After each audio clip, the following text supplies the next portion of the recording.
واقعہ کربلا حصہ نمبر 5 میدان کربلا کے ابتدائی واقعات۔ السلام علیکم ورحمۃ اللہ وبرکاتہ۔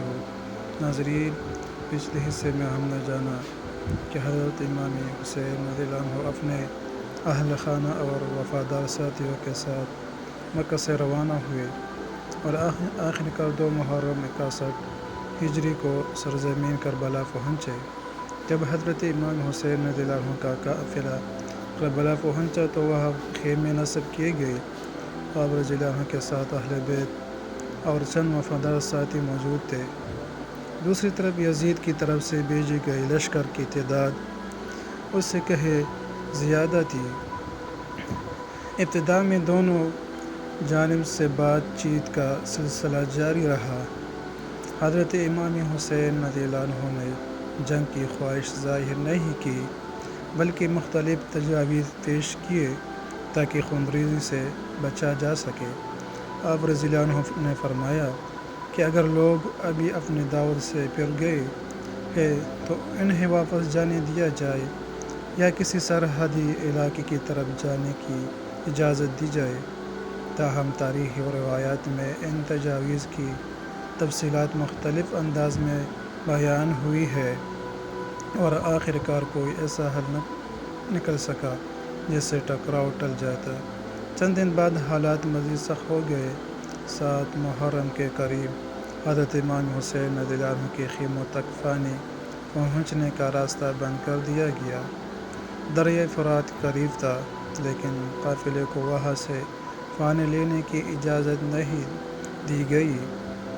خیموں میں بچے، خواتین اور بزرگ بھی موجود تھے۔ پانی ختم ہونے لگا اور پیاس کی شدت بڑھتی گئی۔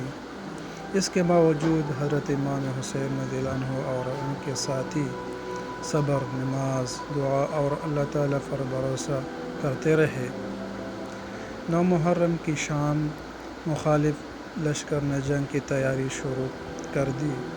حضرت امام حسین رضی اللہ عنہ نے ایک رات کی مہلت مانگی تاکہ وہ اپنے ساتھیوں کے ساتھ عبادت، دعا اور قرآن کی تلاوت کر سکے۔ یہ رات عبادت اور اللہ کی حضور عاجزی میں گزری۔ اسی رات حضرت امام حسین رضی اللہ عنہ نے اپنے ساتھیوں کو جمع کیا اور فرمایا کہ دشمن کا مقصد صرف مجھے حاصل کرنا ہے۔ اگر کوئی واپس جانا چاہے تو جا سکتا ہے، میں اسے اجازت دیتا ہوں۔ لیکن آپ رضی اللہ عنہ کے وفادار ساتھیوں نے ایک آواز ہو کر عرض کیا کہ ہم آپ رضی اللہ عنہ کا ساتھ ہرگز نہیں چھوڑیں گے۔ یہ وفاداری، ایمان اور قربانی کی ایسی مثال تھی جو تاریخ میں ہمیشہ یاد رکھی جائے گی۔ صبح 10 محرم یوم عاشوراء طلوع ہوا۔ یہی وہ دن تھا جب اسلامی تاریخ کا ایک نہایت دردناک اور عظیم باب رقم ہونے والا تھا۔